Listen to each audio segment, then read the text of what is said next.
Fans को देले good news. विवाह वार्षिकी रे प्रशंसकों को गुड न्यूज देले अभिनेता रणदीप हुड्डा तांको द्वितीय विवाह वार्षिकी रे एही खबर दैछन्ते। स्त्री लिन लाइसराम को सह एक सुंदर फोटो शेयर करी खूब शीघ्र माता पिता हेबाकू जाउथिबा से कहिसन्ते। फोटो रे दंपति जंगल रे एक अग्निकुंड पाखरे बसी हाथ धराधरी होई हसुछन्ते।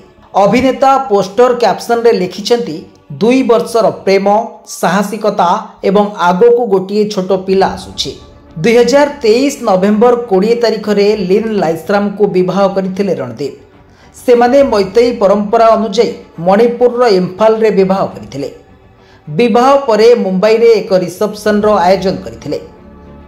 लिन लाइसराम जणे अभिनेत्री। से शाहरुख खान को फिल्म ओम शांति ओम सहित बॉलीवुड रे डेब्यू करथिले। 2023 रे से जाने जान एवं मेरी कॉम चलचित्र रे मध्य अभिनय करछन्ती। से जणे मॉडल एवं व्यवसायी मध्य।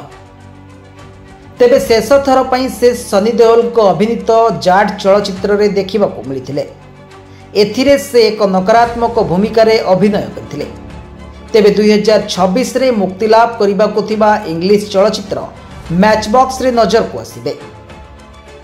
Bureau report news alert 24x7।